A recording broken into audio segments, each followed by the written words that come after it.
Hello student, কেমন আছো তোমরা? আশা করি খুবই ভালো আছো। তো আগের ভিডিওতে আমি ইলেকট্রন বিন্যাস নিয়ে আলোচনা করেছিলাম। তো আজকের এই ভিডিওতে আমি কতগুলো মৌল আছে তাদের ইলেকট্রন বিন্যাস একটু ব্যতিক্রম হয়, তো কেন হয় এবং কি ব্যতিক্রম ইলেকট্রন বিন্যাস সবকিছু নিয়ে তোমাদের ডিটেলে আলোচনা করব। তো চলো শুরু করি আজকের এই ভিডিওটা। তো আজকের ভিডিওর টপিক ব্যতিক্রমী ইলেকট্রন বিন্যাস। ব্যতিক্রমী ইলেকট্রন বিন্যাস নিয়ে তোমাদের কয়েকটা জিনিস বলতে হবে। তো দেখো, যে কোনো উপ অক্ষে যে কক্ষগুলো রয়েছে সেখানে কিভাবে ইলেকট্রন আছে তার উপর নির্ভর করে তিন ধরনের ইলেকট্রন বিন্যাস হয়। তো চলো সেই তিন ধরনের ইলেকট্রন বিন্যাস আমাদের বলি। তো ধরো পিউ পক্ষ, পিউ পক্ষে মোট কতগুলো কক্ষক রয়েছে? তিনটা করে কক্ষক রয়েছে। তো এটা পিউ পক্ষ, কারণ এখানে দেখো তিনটা কক্ষক রয়েছে। তাহলে এটা লিখে নিই পিউ পক্ষ বলে। তো এখানে আমি পিউ পক্ষ বলে লিখে নিচ্ছি যাতে তোমাদের বুঝতে সুবিধা হয়। তো এখানে পিউ পক্ষ লিখে নিয়েছি এবং এটাও পিউ পক্ষ, এটাও পিউ পক্ষ। তো দেখো এখানে যে আমি পিউ পক্ষটা এঁকেছি, ওই পিউ পক্ষে দেখো প্রত্যেকটা কক্ষকে কিন্তু দুটো করে ইলেকট্রন রয়েছে এবং আমরা জানি যে কোনো কক্ষকে সর্বোচ্চ দুটো ইলেকট্রন থাকতে পারে। তাহলে এখানে প্রত্যেকটা কক্ষ সর্বোচ্চ ইলেকট্রন দ্বারা পূর্ণ অবস্থা রয়েছে এবং পি উপকক্ষে আমরা জানি সর্বোচ্চ 6টা ইলেকট্রন থাকতে পারে। এখানে দেখো 6টা ইলেকট্রন রয়েছে। তাহলে কোনো উপকক্ষে যতগুলো ইলেকট্রন থাকতে পারে ততগুলো যদি ইলেকট্রন থাকে তাহলে এই ধরনের ইলেকট্রন বিন্যাস কি বলবো? সম্পূর্ণ ইলেকট্রন বিন্যাস বা পূর্ণ ইলেকট্রন বিন্যাস। তো দেখো নেক্সট যে পি উপকক্ষটা রয়েছে, এখানে দেখো যতগুলো ইলেকট্রন থাকতে পারে 6টা ইলেকট্রন, তার ঠিক অর্ধেক ইলেকট্রন রয়েছে এবং প্রত্যেকটা উপকক্ষে একটা করে ইলেকট্রন রয়েছে। তো এই ধরনের ইলেকট্রন বিন্যাসকে বলা হবে অর্ধপূর্ণ ইলেকট্রন বিন্যাস। অর্থাৎ এই ধরনের ইলেকট্রন বিন্যাসে কোনো উপকক্ষে যতগুলো ইলেকট্রন থাকতে পারে তার অর্ধেক সংখ্যক ইলেকট্রন থাকে। এবার চলো বাকি যে দুটো পি উপকক্ষ রয়েছে ওদের একটু ইলেকট্রন বিন্যাস নিয়ে আলোচনা করি। প্রথমে যে প্রথম পি উপকক্ষটা রয়েছে ওর ইলেকট্রন বিন্যাস নিয়ে আলোচনা করি। তো এখানে দেখো এখানে কটা ইলেকট্রন আছে? 4টা ইলেকট্রন। আবার আমরা জানি পি উপকক্ষে সর্বোচ্চ 6টা ইলেকট্রন থাকতে পারে, তার অর্ধেক কত? 3। তাহলে এখানে 3টা ইলেকট্রনও নেই, আবার সর্বোচ্চ যে 6টা ইলেকট্রন সেটাও নেই, এখানে আছে 4টা ইলেকট্রন। সেকেন্ড যে পি উপকক্ষটা, এটাতেও দেখো দুটো ইলেকট্রন আছে, যে অর্ধেক নয় আবার সর্বোচ্চ ইলেকট্রন। এই ধরনের ইলেকট্রন বিন্যাসকে আমরা কি বলবো? অপূর্ণ ইলেকট্রন বিন্যাস বা অসম্পূর্ণ ইলেকট্রন বিন্যাস। তো এখানে বলে অর্ধপূর্ণ লেখা হয়ে গেছিল, তো কেটে হেঁপে অসম্পূর্ণ ইলেকট্রন বিন্যাস লিখে দিই। তো এখানে তোমাদের আমি কেন 3 ধরনের ইলেকট্রন বিন্যাস সম্বন্ধে বললাম। তো দেখো এখানে 3 ধরনের ইলেকট্রন বিন্যাস এই কারণে তোমাদের বললাম, কারণ এই 3 ধরনের ইলেকট্রন বিন্যাসের উপর কোনো মৌলের স্থায়িত্ব নির্ভর করে। যেমন কোনো মৌল সহজে ইলেকট্রন দান করবে না করবে না সবকিছু কিন্তু এই 3 ধরনের ইলেকট্রন বিন্যাসের উপর নির্ভর করবে। এবার এখানে 3 ধরনের ইলেকট্রন বিন্যাসের মধ্যে প্রথম রকমের যে ইলেকট্রন বিন্যাস, সম্পূর্ণ ইলেকট্রন বিন্যাস বা পূর্ণ ইলেকট্রন বিন্যাস, এই ধরনের ইলেকট্রন বিন্যাস যদি কোনো মৌলের থাকে তাহলে ওই মৌলের স্থায়িত্ব খুব বেশি হয়। যেমন নিষ্ক্রিয় মৌলের এই ধরনের ইলেকট্রন বিন্যাস থাকে, তাই নিষ্ক্রিয় মৌল খুবই স্থায়ী হয়, সহজে বিক্রিয়া করতে চায় না। এরপর আসবো অর্ধপূর্ণ ইলেকট্রন বিন্যাস। তো অর্ধপূর্ণ ইলেকট্রন বিন্যাসের স্থায়িত্ব অসম্পূর্ণ বা অপূর্ণ ইলেকট্রন বিন্যাস থেকে অনেকটাই বেশি, কিন্তু সম্পূর্ণ ইলেকট্রন বিন্যাস থেকে কিছুটা কম। এবার আসবো অসম্পূর্ণ ইলেকট্রন বিন্যাস। এই ধরনের ইলেকট্রন বিন্যাসের স্থায়িত্ব খুবই কম। এই ধরনের ইলেকট্রন বিন্যাস অর্ধপূর্ণ বা সম্পূর্ণ ইলেকট্রন বিন্যাসের থেকে অনেক কম স্থায়ী। তাই এই ধরনের ইলেকট্রন বিন্যাস কোনো মৌলের থাকলে ওই মৌল সহজে কিন্তু বিক্রিয়া করতে চায়। তো তোমরা আশা করি বুঝে গেছো যে সম্পূর্ণ ইলেকট্রন বিন্যাসের স্থায়িত্ব সবচেয়ে বেশি, তারপর অর্ধপূর্ণ, তারপর অপূর্ণ বা অসম্পূর্ণ ইলেকট্রন বিন্যাসের স্থায়িত্ব। এবার চলো ক্রোমিয়ামের ইলেকট্রন বিন্যাস নিয়ে আলোচনা করি। তো ক্রোমিয়াম কত নম্বরে রয়েছে তোমরা সবাই জানো? 24 নম্বরে রয়েছে। তো 24টা ইলেকট্রন রয়েছে। এবার এই ক্রোমিয়াম মৌলের আমরা ইলেকট্রন বিন্যাস করার চেষ্টা করব। এই ক্রোমিয়াম মৌলে কিন্তু ব্যতিক্রমী ইলেকট্রন বিন্যাস দেখা যায়। তো ক্রোমিয়াম মৌলের ক্ষেত্রে প্রথমে যে উপকক্ষটা আসবে সেটা হচ্ছে 1s উপকক্ষ, সবার ক্ষেত্রেই আসে। তো 1s উপকক্ষে দুটো ইলেকট্রন থাকবে এখানে, তারপর 2s উপকক্ষ, এতে সর্বোচ্চ দুটো, তারপর 2p 6টা, তারপর 3s, এতেও দুটো ইলেকট্রন থেকে যাবে, এরপর 3p, এতেও 6টা ইলেকট্রন থেকে যাবে, এরপর আসবে 3d এবং 4s।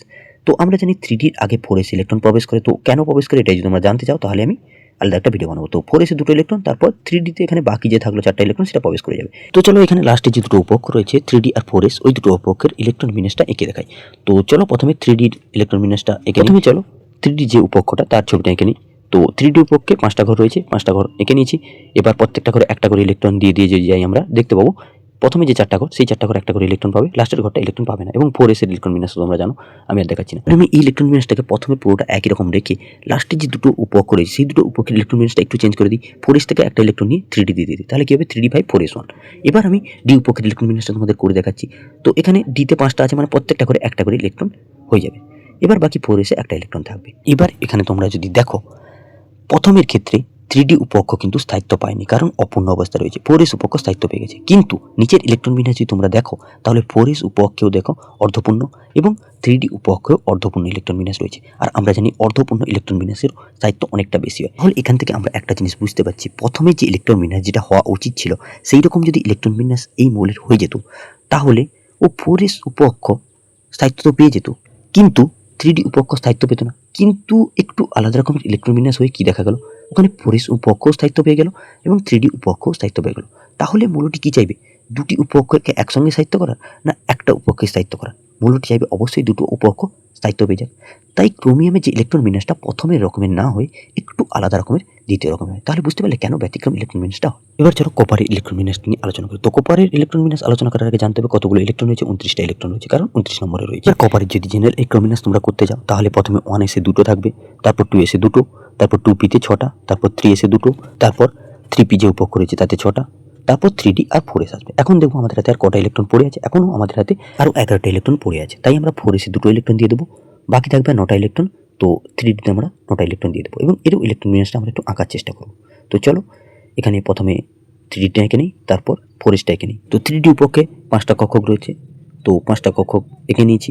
এবার 9টা ইলেকট্রন পূরণ করার চেষ্টা করবো। প্রথমে একটা করে ইলেকট্রন প্রত্যেকটা কক্ষকে দিয়ে দেবো, তারপরে আবার একটা করে ইলেকট্রন দিতে গিয়ে দেখবে যে প্রথমে যে 4টা কক্ষক রয়েছে তারা তো 2টো করে ইলেকট্রন পেয়ে গেছে, কিন্তু লাস্ট যে কক্ষকটা রয়েছে সেই কক্ষকে কিন্তু একটা ইলেকট্রন থাকবে। তো এখানে 9টা কিন্তু ইলেকট্রন থাকছে। সর্বোচ্চ কটা থাকতে পারে? 10টা, এবং অর্ধেক কটা? 5টা। তাহলে অর্ধেকও নেই, আবার সর্বোচ্চ। তো এখানে যে 3D ইলেকট্রন বিন্যাসটা হলো, এটা কি ধরনের ইলেকট্রন বিন্যাস? এটা অপূর্ণ বা অসম্পূর্ণ ইলেকট্রন বিন্যাস। বাকি 4S এ 2 ইলেকট্রন থাকবে। এবার যদি আমরা এই ইলেকট্রন বিন্যাসটাকে একটু আলাদা রকম লেখার চেষ্টা করি, 4S থেকে একটা ইলেকট্রন নিয়ে গিয়ে 3D তে দিয়ে দিই, তাহলে কি হবে? 3D10 4S। তখন যদি আমি 3D10 এর ছবিটা আঁকার চেষ্টা করি, তাহলে চলো 5টা কক্ষ থাকবে। তো 5টা কক্ষ এখানে এঁকে নিয়েছি। এবার প্রত্যেকটা কক্ষে একটা করে প্রথমে ইলেকট্রন দিয়ে দেবো, তারপর আবার যদি একটা করে ইলেকট্রন দিই, তাহলে দেখো প্রত্যেকটা কক্ষক কিন্তু 2টো করে ইলেকট্রন পেয়ে গেছে। অর্থাৎ 3Dতে সর্বোচ্চ 10টা ইলেকট্রন থাকতে পারে এবং এখানে সর্বোচ্চ 10টা ইলেকট্রনই আছে। এই ধরনের ইলেকট্রন বিন্যাসকে বলে সম্পূর্ণ ইলেকট্রন বিন্যাস, যেটা অনেকটা স্থায়ী ইলেকট্রন বিন্যাস। এবং 4S এ একটা ইলেকট্রন আছে, এটাও কিন্তু অর্ধপূর্ণ ইলেকট্রন বিন্যাস, যেটাও অনেকটাই স্থায়ী ইলেকট্রন বিন্যাস। তাহলে এখানে আমি যে 2টো ইলেকট্রন বিন্যাস করে দেখালাম কপারের ক্ষেত্রে, তো প্রথমে যে ইলেকট্রন বিন্যাসটা সেখানে কিন্তু 3D উপকক্ষ স্থায়িত্ব পায়নি, কিন্তু 4S উপকক্ষে স্থায়িত্ব ছিল। কিন্তু দ্বিতীয় ইলেকট্রন বিন্যাসে আমরা কি দেখলাম? 3D উপকক্ষ সুস্থিত ইলেকট্রন বিন্যাস পেয়ে গেছে এবং 4S উপকক্ষের স্থায়িত্ব খুব একটা কমে যায়নি, তাই এখনো 4S উপকক্ষের ইলেকট্রন বিন্যাস সুস্থিত আছে। তো যেহেতু কপারের ক্ষেত্রে প্রথম ক্ষেত্রে একটা স্থায়ী উপকক্ষ এবং একটা অস্থায়ী উপকক্ষ রয়েছে এবং দ্বিতীয় ক্ষেত্রে দুটোই স্থায়ী উপকক্ষ রয়েছে, তাই কপার সবসময় চাইবে দ্বিতীয় রকমের যে ইলেকট্রন বিন্যাসটা ওটা করতে। তাহলে এখান থেকে আমরা বলতে পারি ক্রোমিয়ামের ক্ষেত্রে প্রথমে যে ইলেকট্রন বিন্যাসটা এটা ভুল, দ্বিতীয় ইলেকট্রন বিন্যাসটা ঠিক। একই রকমভাবে কপারের ক্ষেত্রে প্রথম ইলেকট্রন বিন্যাসটা ভুল এবং দ্বিতীয় ইলেকট্রন বিন্যাসটা ঠিক, কারণ তারা চাইবে সবসময় স্থায়িত্ব লাভ করতে। আশা করি তোমাদের যে 2টো মৌলের ব্যতিক্রম ইলেকট্রন বিন্যাস হয় সেটা ভালো করে বোঝাতে পেরেছি, কেন হয় ব্যতিক্রম ইলেকট্রন বিন্যাস সবকিছু আশা করি তোমরা ভালোভাবে বুঝতে পারো। যদি তোমাদের ভিডিওটা ভালো লেগে থাকে তাহলে ভিডিওটাকে লাইক করো, চ্যানেলটাকে সাবস্ক্রাইব করে নাও আর বেল আইকনটাকেও প্রেস করে দাও। তাতে কি হবে, যখন নতুন ভিডিও ছাড়বো তোমাদের কাছে নোটিফিকেশন পৌঁছে যাবে, তোমরা ভিডিওটা দেখে নিতে পারবে। তো চলো আজকের ভিডিও এখানে পর্যন্ত, দেখা হচ্ছে পরের ভিডিওতে।